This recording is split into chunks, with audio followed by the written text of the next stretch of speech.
bilang ina ng lungsod ng Maynila ngayong panahon ng Kapaskuhan, aming tungkulin na gawing maligayang Pasko ng bawat Manileño. Tangan ang mga tagumpay natin. Ipagdiriwang natin ang Pasko ng may pagpapasalamat. Dahil ang Pasko sa Maynila, may kalinga, may ginawa, may saya.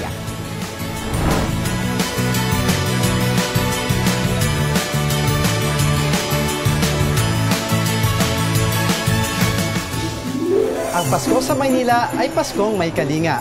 At dahil dito nakatuon ang ating serbisyo, mas nangingibabaw ang aming damdamin bilang bahagi na nagkakaisang komunidad, ang lungsod ng Maynila.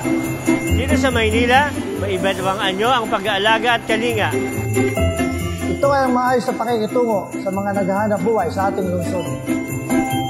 Ang maayos na pakikisalamuha sa ating mga kapwa Manileño. At ang kalinga ay hindi lamang isinasalita, bagkos ito ay isinasagawa. Sa pamamagitan ng mga serbisyong nakatutok sa mga Manileño. At mga programa ang komunidad ang may benepisyo.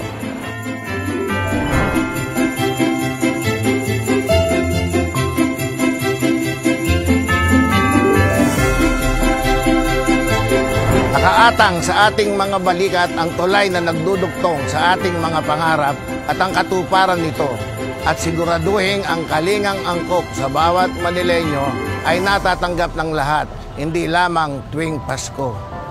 Dahil ang kalinga ay pangangalaga at puhunan para sa kinabukasan. Isang kinabukasan na kinakaharap ng ating mamamayan. Kinabukasan ng mga kabataang puno ng sigla at pag-asa. Kinabukasan ng mga may sakit na binibigyan lunas ng mga health workers. Kinabukasan ng mga maliliit na negosyanteng nag-aambag sa ekonomiya. At kinabukasan ng Maynila bilang lungsod na nagbibigay karangalan sa ating bansa.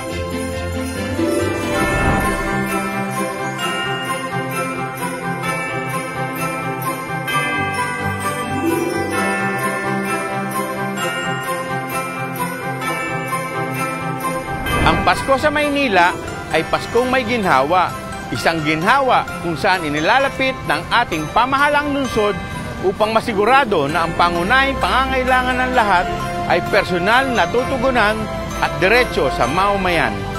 Ginhawang hatid ng mga proyektong pangkabuhayan.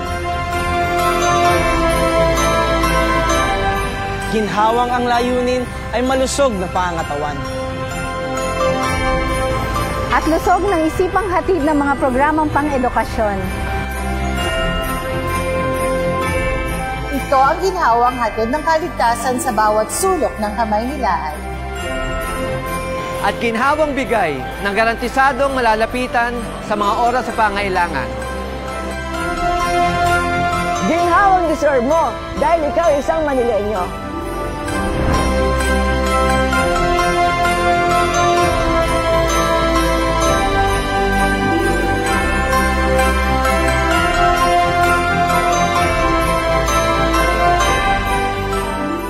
Sa Maynila, ang Pasko ay simbolo ng maginhawang pamumuhay sa isang lugar kung saan meron tayong pagkakataong marinig, makita at mapagsilbihan.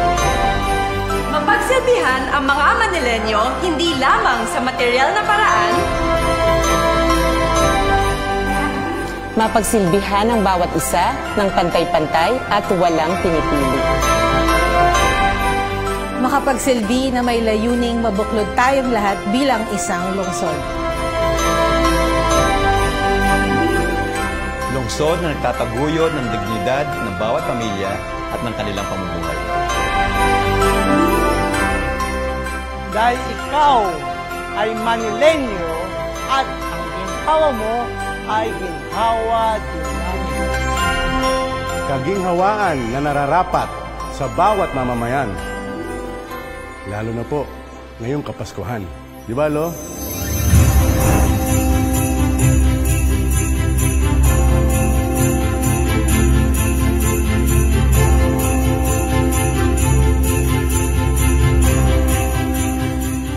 Ang Pasko sa Maynila ay Paskong may saya dahil ito ay panahon ng pagmamahalan. Kaya may saya tayong nararamdaman kapag may nakikitang palitan ng mga ngiti, kabutihan at pagsama-sama. Ang saya kapag ating naririnig ang kantahan at tawanan sa umpukan. Masaya ang pagsisilbi sa kapwa kahit sa maliit na paraan. Ang sayang hatid ng pagmamahal natin sa ating kapwa. Sa mga magagandang lugar, hatid ng ating lungsod na iniibig. Dahil ang Pasko ay hindi lamang isang okasyon. Ito rin ay pagkakataon upang masayang magsama-sama ang ating mga pamilya.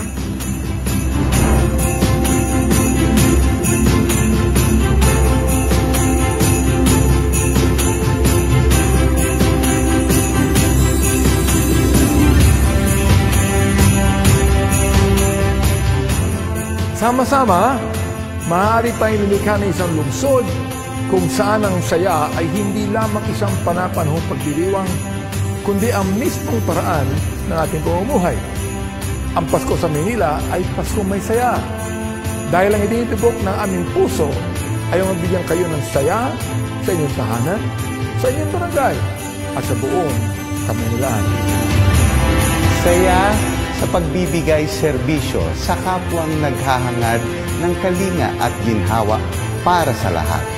Saya sa pagturing na ang bawat Manileño ay natatangi at mahalaga. Saya sa sama-samang pag-unlad at pag-abot sa mga pangarap ng bawat isa. Ito ang saya ng mga manggagawa tungo sa katuparan ng kanilang mithiin. Ito po ang saya ng mga magulang na ginagawa ang lahat para mabuhay ng maayos at matiwasay. Ang kaligayahan ng mga senior citizens na nagbubunyi para sa tagumpay ng kanilang nakaraan at hinaharap. Diba yan?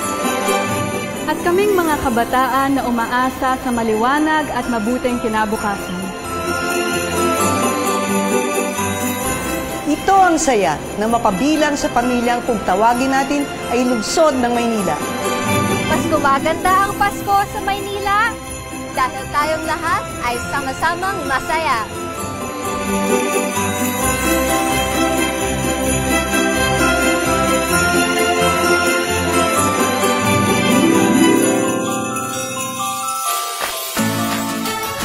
Sa gitna ng mga hamon ng buhay, ating isipin na ang bawat araw ay bahagi ng istorya ng tagumpay. Ngayong Pasko, ang aming regalo sa inyo ay hindi nababalot sa makintab na papel o may palamuting ribbon. Bagkus ay ang aming matatag na dedikasyon sa pagbuo ng isang lungsod kung saan ang bawat bata ay maaring mangarap, ang bawat mamamayan ay maaring umunlad, at ang bawat nakatatanda ay maaring mamuhay ng matiwasay. Dahil sa tatag ng ating pagkakaisa, ang pangarap nating Maynila ay abot kamay na. Ang 2023 ay taon kung kailan naisakatuparan natin ang mga magagandang transformasyon sa ating lungsod na nag-angat sa antas ng ating kalagayan at lalong nagpatibay ng ating samahan. At ngayong Disyembre, lahat ay abala sa paghahanda sa Pasko kasama ng ating pamilya. Sa ating pagdiriwang, atin ang kapanatagan na tayo ay may pamahalaang lungsod na parating kumakalinga at naghahangad ng ginhawa para sa lahat ng ating mamamayan. Kaya sa mga minamahal kong Manileño, bilang ina ng ating lungsod, ako po ay nagpapasalamat sa ating dedikasyon para maging masaya ang bawat isa. Dahil lahat tayo ay bahagi ng pamilyang Manileño. Aking hiling ay isang makabuluhang Pasko para sa lahat. May kalinga, may ginhawa, may saya, na siyang magiging pundasyon natin sa mas maunlad na bagong taon para sa ating mga sarili, sa ating mga pamilya, sa lungsod ng Maynila at sa bansa. Ito ang Pasko sa Maynila. May kalinga, may ginawa, may saya. Merry Christmas and Happy New Year! Ito ang Pasko sa Maynila. May kalinga, may ginawa, may saya. Merry Christmas and a Honey Yule Year!